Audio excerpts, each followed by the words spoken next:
봄 햇살이 거실 창문을 타고 들어올 때마다 만우는 요즘 아내의 행동이 낯설게만 느껴졌다.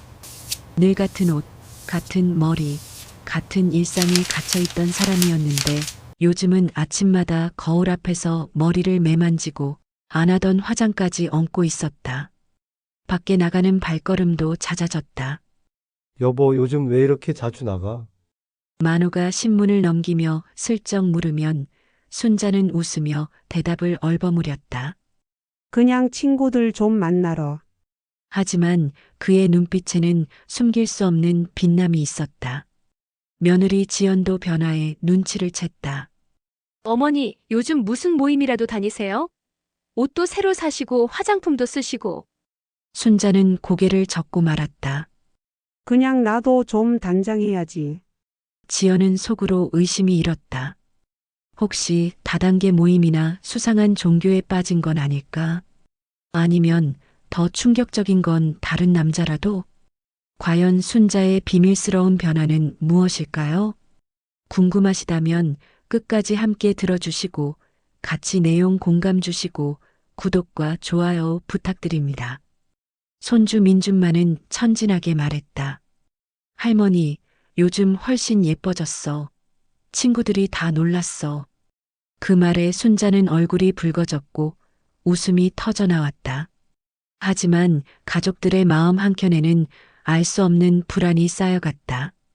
늘 한결같이 집안에 있던 아내이자 어머니가 어느 날 갑자기 달라져 버린 것이다. 그 비밀이 무엇인지 아무도 아직 알지 못했다. 그날 저녁 집안에는 묘한 긴장감이 흘렀다. 순자는 부엌에서 반찬을 다듬고 있었고 만우는 거실에 앉아 신문을 넘기다가 문득 시선을 떼지 못했다. 사이로 보이는 아내의 방, 책상 위에 낯선 상자가 놓여 있었기 때문이다. 저건 또 뭔 상자야? 만우는 슬그머니 다가가 뚜껑을 열었다. 그 안에는 낯선 얼굴이 인쇄된 포스터와 형형색색의 작은 응원봉, 팬카페 로고가 새겨진 머플러까지 가지런히 들어 있었다. 순간 만우의 얼굴이 굳어졌다. 이게 뭐야? 이 남자는 누구야? 갑작스러운 고함에 부엌에 있던 지연이 뛰어왔다. 아버님, 무슨 일이세요?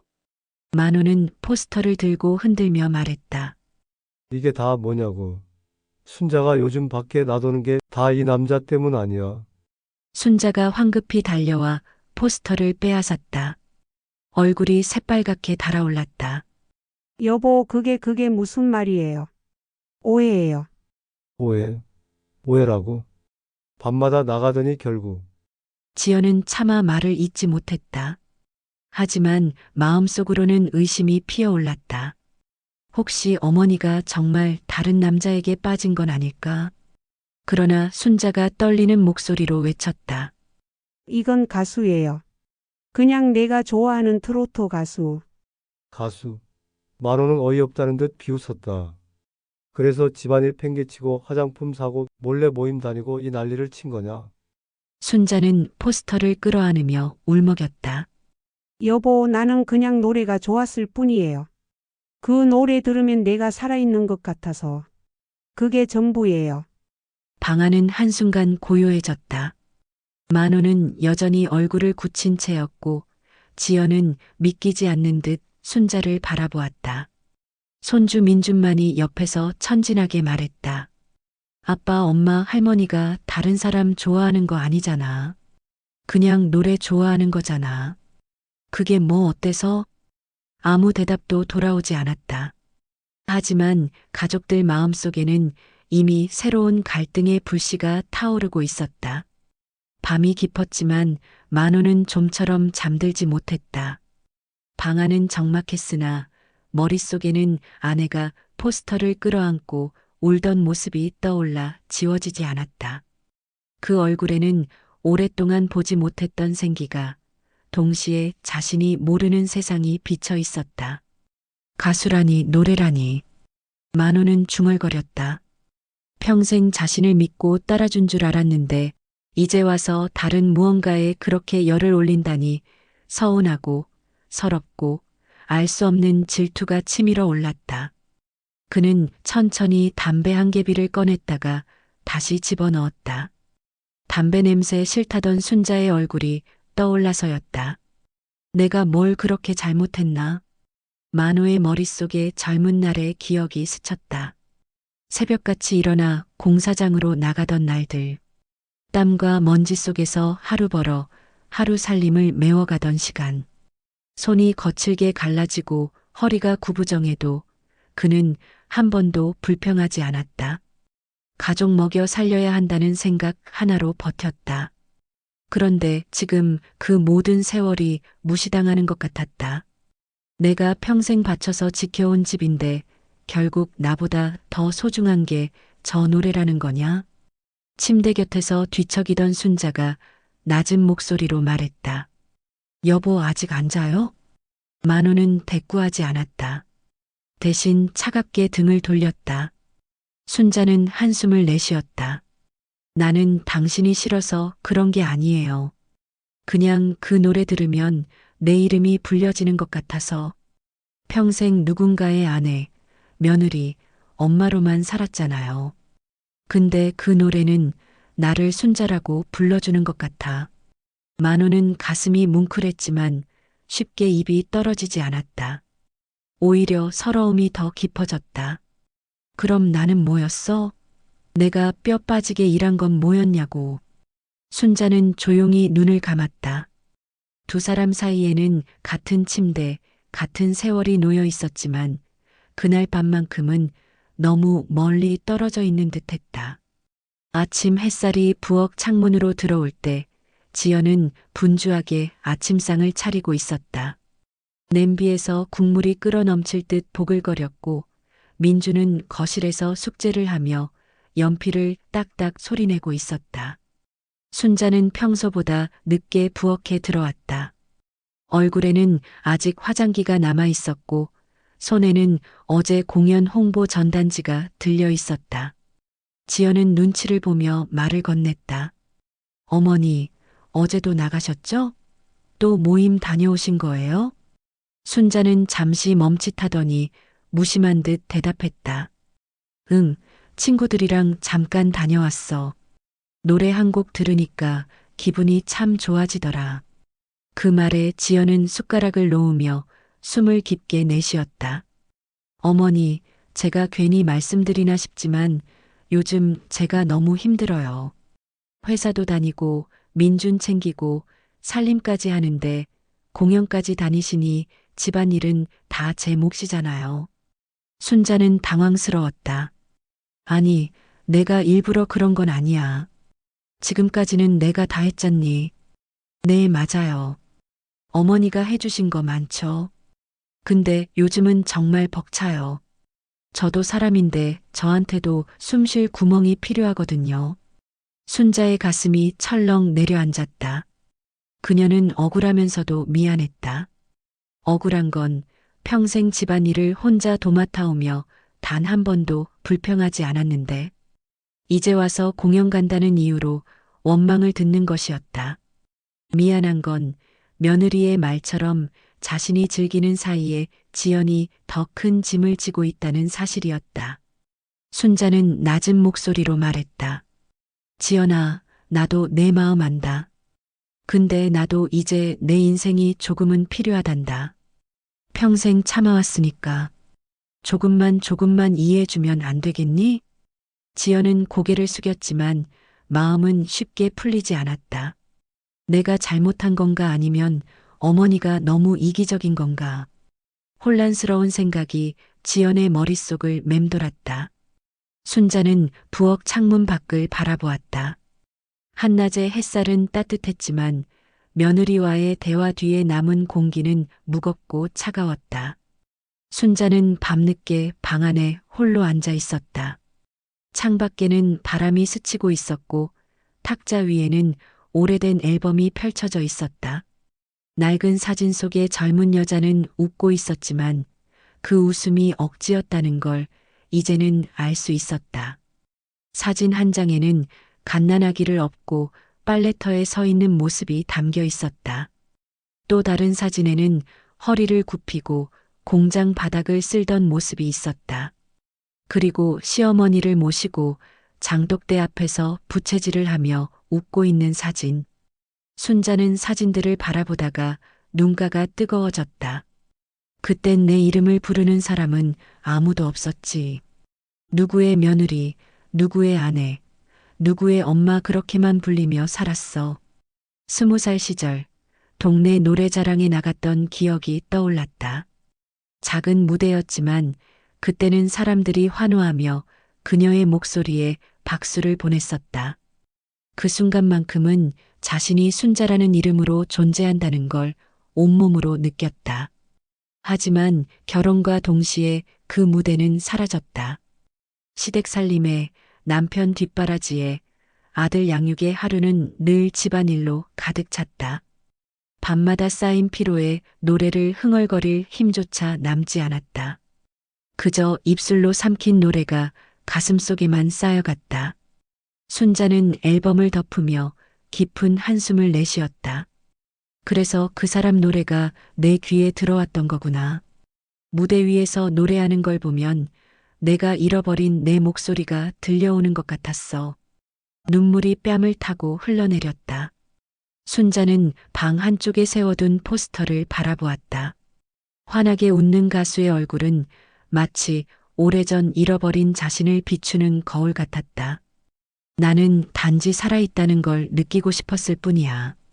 순자의 속삭임은 방 안에서 메아리처럼 맴돌았다. 토요일 저녁 집안 공기는 이미 무겁게 가라앉아 있었다. 부엌 싱크대에는 씻어둔 채소가 그대로 놓여 있었고 거실 테이블 위에는 아직 뜯지도 않은 전기요금 고지서가 놓여 있었다. 만호가 종이를 집어들며 목소리를 높였다. 전기세가 이렇게 나왔어. 그런데 당신은 공연 티켓을 또 샀다지? 이게 말이 돼? 순자는 손을 멈췄다. 잠시 망설이다가 낮은 목소리로 대답했다. 여보, 그건 친구들이 같이 가자 해서. 같이 가자? 그 말이 변명거리야? 집안 형편도 모르고 이제는 기어이 제 멋대로군. 지연이 아이를 재우고 나오다 그 소리를 듣고는 부엌 문 앞에 서 있었다. 아버님, 저도 사실 말씀드리고 싶었어요. 솔직히 저 요즘 너무 벅차요. 회사 다니랴, 집안일 하랴 그런데 어머니 공연까지 챙기신다니 저는 진짜 지칩니다. 순자의 얼굴이 굳었다. 지연아, 내가 일부러 그런 게 아니야. 지금껏 내가 다 해왔잖니. 그렇죠, 맞아요. 하지만 요즘은 아니잖아요. 어머니가 빠져 계신 사이에 모든 짐은 제 몫이니까요. 말은 차갑고 단호했지만 지연의 눈빛에는 피곤과 서운함이 겹쳐 있었다. 순자의 손이 덜덜 떨렸다.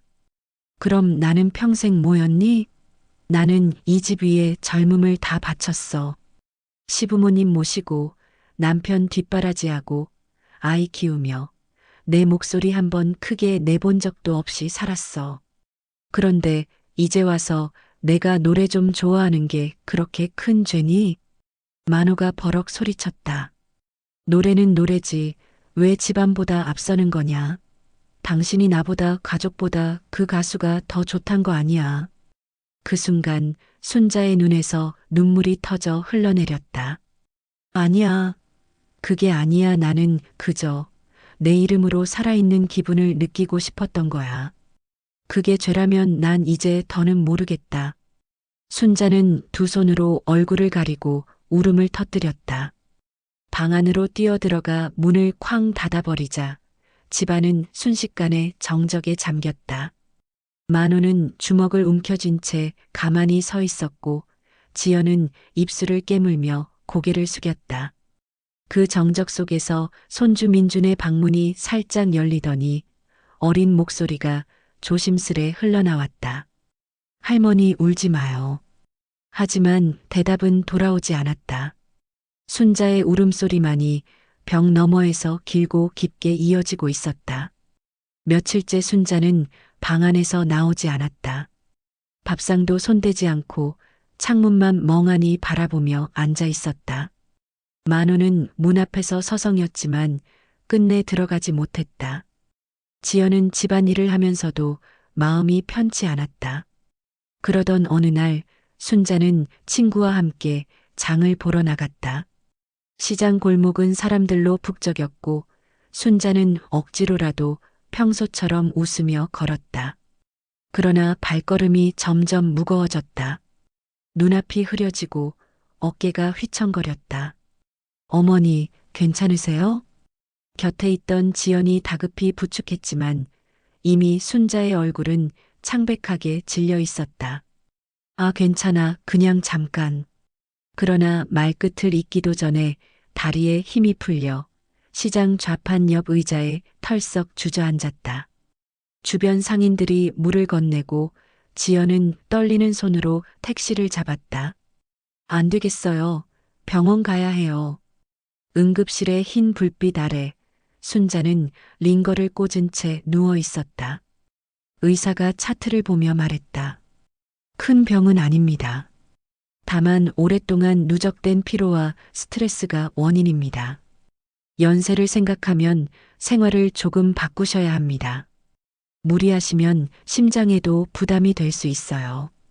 지연은 안도의 한숨을 내쉬면서도 눈물이 맺혔다. 어머니, 죄송해요. 제가 좀 더 챙겨드렸어야 했는데. 순자는 힘없이 웃으며 며느리 손을 잡았다. 내가 무슨 잘못이 있니? 내가 내 마음을 너무 오래 눌러 살았던 탓이지. 잠시 후 병실 문이 열리고 만호가 들어왔다. 그는 무뚝뚝한 얼굴로 아내를 바라보다가 의자에 털썩 앉았다. 왜 이렇게 될 때까지 말을 안 했어? 순자는 고개를 돌린 채 조용히 대답했다. 말해도 당신이 들어줄 것 같지 않았잖아. 만호의 가슴이 철렁 내려앉았다. 아내의 헬쑥한 얼굴을 보고서야 그가 평생 곁에서 당연히 있어줄 거라 여겼던 존재가 얼마나 연약한지 깨달았다. 그는 손을 꼭 쥔 채 처음으로 깊은 후회와 두려움을 느꼈다. 침대 옆에서 손주 민준이 순자의 손을 잡으며 속삭였다. 할머니, 빨리 나아야 돼. 우리 같이 노래하기로 했잖아. 순자의 눈가에 눈물이 맺히고 그 눈물은 베개 위로 조용히 스며들었다. 순자가 태어난 날 집안은 유난히 고요했다. 거실 한쪽에는 병원에서 받은 약봉지가 가지런히 놓여 있었고 순자는 소파에 기대어 쉬고 있었다. 만호는 주방에서 물잔을 챙겨오다 잠시 멈춰섰다. 아내의 어깨가 예전보다 좁아 보였다. 여보, 약은 꼭 챙겨 먹어야 해. 그는 괜히 쓸데없는 말만 꺼냈다. 순자는 고개를 끄덕였지만 미소는 없었다. 그날 저녁 만호는 서랍을 뒤적이다가 낡은 CD를 하나 꺼냈다. 표지에는 순자가 좋아한다던 트로트 가수의 얼굴이 선명했다. 그는 잠시 망설이다가 플레이어에 CD를 넣었다. 거실에 흘러나온 멜로디는 익숙하면서도 낯설었다. 만호는 서툴게 입술을 달싹이며 따라 불렀다. 사랑은 눈물 속에 피는 꽃. 음정은 자꾸 틀리고 가사도 더듬거렸지만 그의 목소리는 떨리고 있었다. 순자가 놀란 눈으로 그를 바라봤다. 여보, 당신이 그 노래를? 만호는 어색하게 웃으며 고개를 돌렸다. 내가 잘 부를 줄은 모르지. 근데 너한테 해주고 싶었어. 그는 한숨을 길게 내쉬었다. 난 그동안 나만 힘든 줄 알았다. 나만 희생했다고 생각했어. 그런데 내가 왜 그 노래에 그렇게 매달렸는지 이제야 알 것 같다. 순자의 눈에서 눈물이 흘러내렸다. 당신이 이렇게 말해줄 줄은 몰랐어. 만호는 천천히 아내 곁에 앉았다. 미안했네. 고맙단 말도 못하고 내 마음도 몰라주고. 그는 거칠어진 손으로 순자의 손을 꼭 잡았다. 앞으로는 같이 듣자. 내가 좋아하는 노래, 나도 같이 들어줄게. 순자는 눈물을 닦으며 고개를 끄덕였다. 그 순간 거실에 흘러나오던 노래는 더 이상 혼자만의 노래가 아니었다. 두 사람의 지난 세월과 서운함, 후회와 고마움이 겹쳐진 새로운 노래가 되어 흘러나오고 있었다. 퇴원한 지 며칠이 지나 집안은 조금씩 안정을 되찾아가고 있었다. 순자는 여전히 몸을 조심하며 소파에 앉아 있었고 만호는 괜히 부엌을 서성이며 설거지를 거들었다. 그런 풍경은 지연의 눈에도 낯설게 비쳤다. 그날 저녁 지연은 아이를 재우고 거실로 나왔다. 순자가 책을 넘기고 있었는데 손끝이 자꾸 떨려 페이지를 제대로 잡지 못했다. 지연은 한참을 망설이다가 조용히 옆에 앉았다. 어머니, 저 드릴 말씀이 있어요. 순자가 놀란 눈으로 며느리를 바라봤다. 지연아, 무슨 일이니? 지연은 입술을 깨물며 천천히 말을 꺼냈다. 저 사실은 어머니가 공연 다니실 때마다 많이 힘들었어요. 회사 일에 집안일까지 겹치니 저도 제 시간이 없더라고요. 그래서 원망도 했어요. 순자는 고개를 끄덕이며 한숨을 내쉬었다. 나도 알아. 내가 힘든 거. 그런데 나도 내 인생이 한 번쯤 필요했단다. 평생 참아왔으니까. 지연의 눈가가 젖었다. 저도 사실 친정 엄마를 보면서 늘 마음이 아팠어요. 평생 아버지와 저희만 챙기다가 자기 시간은 한 번도 못 가진 분이셨거든요. 그래서 어머니를 보면서 겹쳐 보였어요. 그러니까 더 서운했는지도 몰라요. 내가 그 짐을 떠안는 것 같아서. 순자의 눈에서 눈물이 흘러내렸다. 미안하다, 지연아.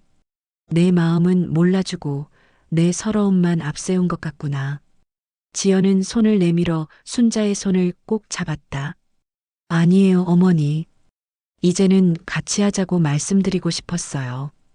공연도 같이 가고 좋아하는 노래도 같이 들어요. 혼자 감당하지 마시고 저도 함께 할게요. 순자는 며느리를 바라보다가 흐느끼며 고개를 끄덕였다. 그래, 이제는 같이 가자. 같이 웃자. 그 순간 서로의 손은 오래된 앙금을 녹이며 따뜻하게 맞잡혔다. 멀리서 방문을 열고 나온 민준이 환하게 웃으며 외쳤다. 엄마, 할머니, 우리 가족 합창단 만들자. 이름은 순자의 노래. 순자와 지연은 동시에 웃음을 터뜨렸다. 눈물과 웃음이 뒤섞인 거실에는 오랫동안 듣지 못했던 화해의 온기가 퍼져나가고 있었다. 일요일 저녁 순자의 집 거실에는 오랜만에 화기애애한 공기가 감돌았다. 식탁 위에는 순자가 정성껏 만든 반찬이 놓였고 지연은 싱긋 웃으며 숟가락을 챙겼다. 만호는 괜히 기침을 하며 맛있네, 맛있어 중얼거렸고 민주는 들뜬 얼굴로 기다리고 있었다. 식사가 끝나자 민준이 유튜브를 틀어주었다. 할머니, 이거 같이 보자. 할머니 좋아하는 가수 공연 영상이래. 만호도 슬쩍 보니 흥겨운 이천원 가수의 노래와 무대가 환히 밝혀졌다. 화려한 조명과 관객의 환호 속에서 트로트 가수가 노래를 시작했다. 순자는 순간 눈시울이 붉어졌지만 이번엔 혼자가 아니었다. 곁에 남편이, 며느리가, 손주가 함께 앉아 있었다. 만호가 머쓱하게 입을 열었다. 나도 조금 따라 불러볼까 해서 가사는 다 모르지만 말이야. 그는 서툴게 음을 맞추며 노래를 따라했다. 지연도 웃으며 목소리를 보탰다. 저도 해볼래요. 민준아, 우리 같이 부르자. 좋아. 아이의 맑은 목소리가 더해지자 거실 가득 어설프지만 따뜻한 합창이 울려 퍼졌다. 순자는 눈물이 가득 고인 채로 노래를 이어받았다. 이 목소리는 이제 혼자가 아니라 가족 모두의 목소리였다. 노래가 끝나자 민준이 환하게 외쳤다. 우리 진짜 합창단 만들자. 이름은 순자의 노래. 모두가 웃음을 터뜨렸다. 순자는 그 웃음을 바라보다가 조용히 속삭였다. 내가 좋아한 건 노래였지만 내 옆에서 같이 웃어주는 당신들이 있어서 더 고마워. 이게 내가 진짜 바라던 무대였어. 거실의 작은 무대는 환호성 대신 웃음과 눈물로 채워졌다. 그리고 그날의 노래는 평생 잊지 못할 가족 모두의 노래가 되었다.